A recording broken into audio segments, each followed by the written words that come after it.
So this fear that people have, when they learn about having cancer can really interfere with their ability to heal. The fear puts our bodies into a survival mode, not the kind of survival that allows healing from a chronic condition, but the kind of, survival that protects you from an immediate threat. And this takes your body away from, healing, because cancer isn't something that forms quickly. It forms over many, many years, even decades. And so it requires a peaceful state in order to allow the body to heal from those things that have been around for so long. Okay. And another question that I think it's important for our readers is when you have been through this diagnosis, you have to take care about your food and you have to take care about the state, you change things in your life, not only to follow mm, the hospital or doctor rules.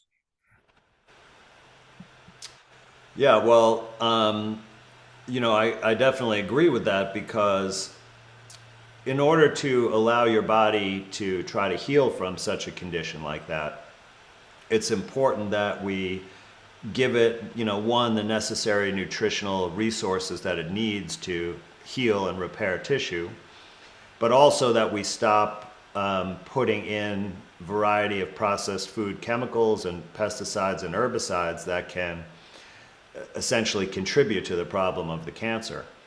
Now, even in the mainstream, they've done some studies on this. Like there is a well-done fasting study, for example, where they have a group of cancer patients and they divide them into two subgroups, and one eats the regular standard American diet, and the other one, and by the way, like I've even observed some people in cancer medicine, encouraging people to just eat any kind of treat to get some food in them because their appetite's suppressed from the treatment and such, or maybe, possibly even from the cancer. But this is a big mistake because you're basically putting more fuel in for the cancer. But in this study, the group that did a 21-day fast while they received chemotherapy, one tolerated the chemotherapy much better, had fewer side effects, and then also had better cancer outcomes. So this approach is really important. There's additional information, that a ketogenic diet, for example, in many cancers, not every single one, also just by itself can help put the body into a healing mode. So I think it's a relatively simple thing to do. It may not be easy because people have food addictions, but just changing your diet to a really clean, whole food based diet or a ketogenic diet, or doing a fast initially and then transitioning to a really clean diet of one of those varieties can make a huge difference. Whether you get conventional, chemotherapy treatment, or if you do natural healing, of course, it's going to be part of the protocol, right? All the natural healing protocols that I've observed or developed that have great track records of success all involve major dietary changes. Okay, thank you. And well, another question that is I have heard about is parasites. That the parasites can be one of the biggest problem that can cause cancer. What do you think about that Are subject? you saying parasites? Yeah, parasites. Excuse me. Yeah, no, I vehemently disagree with that. All of the research I've looked at and some of my colleagues have examined closely shows that parasites, specifically talking about worms here, are really equivalent to the role of other microorganisms in the body, that they are part of the healing process. So some of the data that supports this is, one, when some of these worms have been analyzed, they've been shown to have a lot of poisonous chemicals in them, like that they are a reservoir. They're able to take in those substances without it killing them. but it protects the host. And I'm talking about things like heavy metals, for example.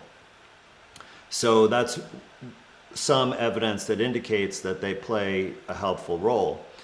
There's also the fact that they've often been used therapeutically. Tapeworms, maggots, and other parasites have actually been purposely, put in people who are recovering from various conditions, and it's had beneficial effect. And then, of course, there's, no research showing Koch's postulates where they give, worms to somebody or an animal and make them sick. So when we see the presence of worms in the context of disease, it's an association, but it can be easily misinterpreted, and it doesn't really demonstrate any causation, just like the analogy that's often used. If we go around to house fires, we're going to find firefighters there. So we could, if we were just observing and we didn't know that they were firefighters, we just saw men there wearing uniforms, we could easily reason that they caused the fires. And that's the same logic that's applied to parasites and such. And, let me further say that, there are some reports that some pharmaceuticals that are said to, kill these worms can help people in certain clinical conditions. But if you actually scrutinize that research, that's not really what it shows. And you can't ever tell if some particular approach is effective when you just have like an individual person, because it doesn't tell you about the placebo effect. It doesn't take into account other variables. Like in my experience, when people have a serious illness they're confronted with, they don't just try one thing. They try many things at once. And you can't separate the signals as to, what's working. And then we also have the other situation with many of these pharmaceuticals of different varieties of antibiotics, especially, that they actually just turn off inflammation. They don't really address the problem. They actually interrupt the body's healing. And this is one of the reasons why so many people end up with cancer, because the body has different layers of healing responses. So if let's say that you're exposed to something noxious, like you eat some highly processed junk food, well, your body has a first line of getting rid of those processed poisons that you might, for example, start having a runny nose and sneezing. Like that's a pattern that my body's in if I eat something like that, which, I occasionally do to celebrate a birthday or something. But inevitably, I'm going to have a sneezing fit afterwards, right? So that's the first line of the body getting rid of it. Some people might have diarrhea as their first line, or maybe even nausea and vomiting, depending on what it is that entered their body. But what we've been taught to do by mainstream medicine is to suppress those symptoms, right? We would take decongestants and antihistamines to turn off the runny nose and the sneezing. We'd take over-the-counter anti-diarrhea drugs to stop the diarrhea. And when we suppress that first line of cleansing, then the body responds by taking those poisons and putting them deeper in the body. And then it would try to get rid of them a different way. So maybe it puts them, for example, in the lungs, and you develop bronchitis. Next, so you suppress the sneezing, now it's gone deeper and you have bronchitis. And then what do people do? They go and take antibiotics. And that turns off the healing and drives the poison further into the body. And the body may manifest the bronchitis again the next year during flu season. And then the antibiotics suppress it again, and maybe that happens the third time. And eventually, the body, has to do something different because it's not working, right? You're actively working against the body without realizing it. You're just being told that that's the right thing to do. You're told you don't want the unpleasant symptoms, so you try to suppress them. But then, it may manifest as lung cancer eventually. And, this is a big part of the problem. So when we experience acute symptoms, it's important to reframe as to what's actually going on. It's kind of obvious just by first principles. If your nose is running and a bunch of snot is coming out, that means your body's trying to get rid of something. When you have diarrhea and it's really watery, voluminous stool, right? I kind of describe that as the body's internal pressure washer. And those things are getting stuff out of your body. And if you interrupt that process, obviously that the body won't be able to complete the healing. And that's the issue. So when I think about and, educate about how can you help your body complete the healing rather than shut it off with pharmaceuticals. And there are definitely ways that you can, do this. Like one way is just by fasting. Fasting has been shown in much research to accelerate the healing process. And this is what we can observe animals doing in nature. And I'm talking about fasting with drinking water, but nothing else. And there are many other things, like if you have a runny nose, for example, and sneezing, obviously your inside of your nose and maybe your sinuses is trying to purge something. So you can use a neti pot, which is something that's been around for a really long time from Ayurvedic medicine. And you just make up basically salt water that matches your body fluids and just rinse it out. So it's basically like artificial snot that you're putting through your nose to help clean out the debris and toxins that your body's trying to purge. And so that supports what your body's doing rather than trying to block it or inhibit it. Okay, it's clear. But how it's possible to eliminate the chemicals from the body? It's possible? Well, the body has all the machinery to do that. There are some things that are a little bit harder, that your body does not have an easy, ready-made mechanism, like certain heavy metals, but there are natural materials that can help your body do that. The body wants to purge these things, but we, in our lifestyle, and including the use of pharmaceuticals, we often work against the body or prevent the body from doing that. And in fact, in my opinion, the real explanation for the obesity epidemic or pandemic that we have really, it's not from people overeating. In fact, if you look at data on, the amount of calories consumed, and I don't think calories is a meaningful term, but it gives you an idea of how much food they're putting in.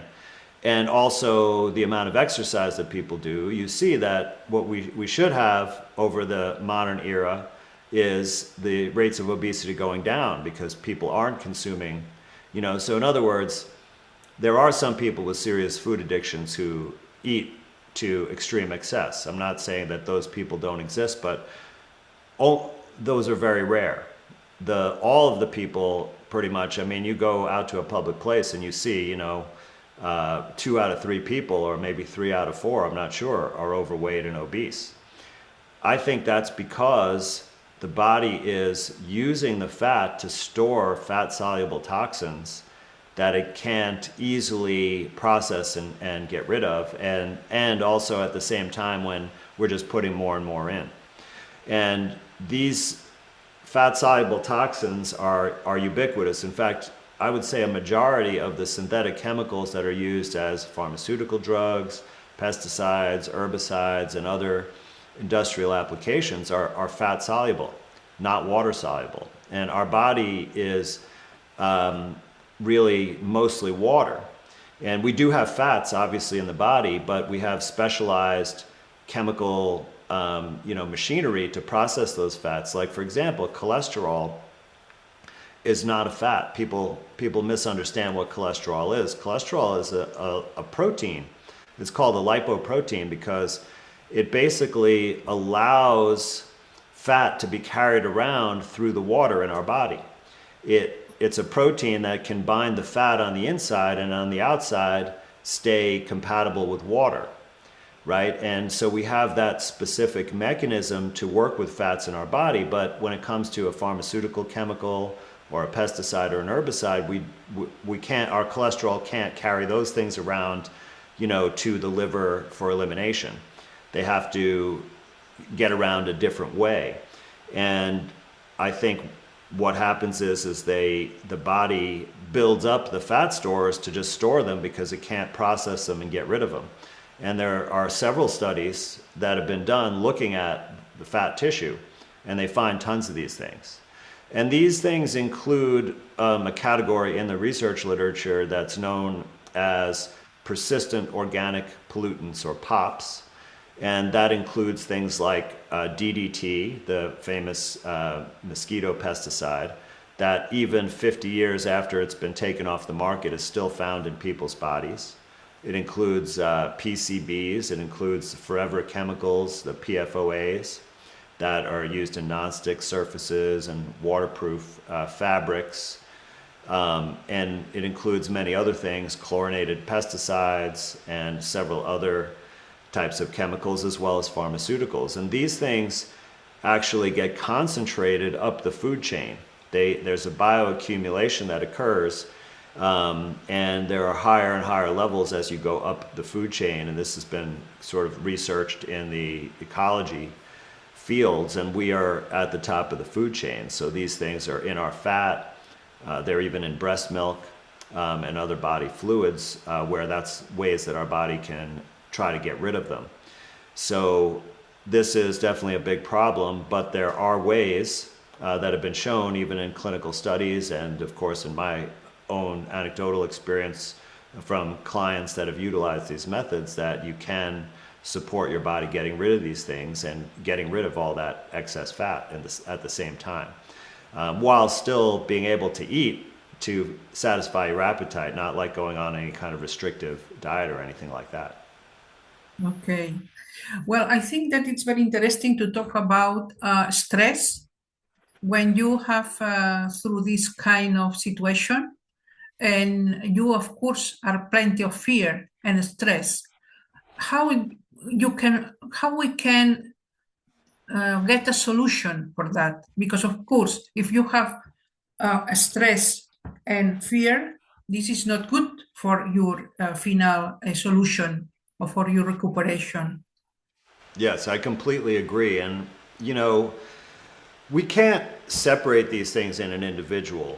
In fact, I think this is very timely because just last week I gave a workshop on this very topic called Strength of Spirit, which, is available on my website if people want to go further in depth. But in mainstream medicine, they look at everything as physical. Even depression, anxiety, they would say that those are, brain diseases, that there's a physical insult in the brain of some source. Now they've never been able to find it and prove it, of course, because it doesn't really work that way. In reality, what we have is a bi-directional relationship between what I call the psycho-spiritual and the physical. And in every situation where we have a health concern, there's always going to be components of both properties. And we can have different situations. Like you can have a physical problem that's completely caused by a psychological stressor. You can have a psychological problem that's caused completely by a physical insult. And you can have any mix of the two. And then certainly anyone who's trying to psychologically deal with the fear and the stress of being ill and facing mortality, and also faced with having to make major lifestyle changes to carry out a healing protocol, obviously lots of psychological issues come up. Where does the fear come from? Is this a form of an existential crisis? In fact, I think there are really three major categories of psychological distress that really explain everything, including the stress that you're mentioning. And those three things is trauma, existential crisis, and addiction. And addiction can have intimately related to trauma as well. And so what we can do is identify these aspects and using different tools and techniques and processes. And then we can try to resolve them. And so one of the paradigms that I really think is appropriate for this and successful, but of course it requires some individual effort, is known as shadow psychology or shadow work. And what it basically says is that, through our life we have unpleasant experiences, and these are not something that we walk into voluntarily and are prepared for, but even in that case, we can still be affected. But usually these things occur without our willingness to participate.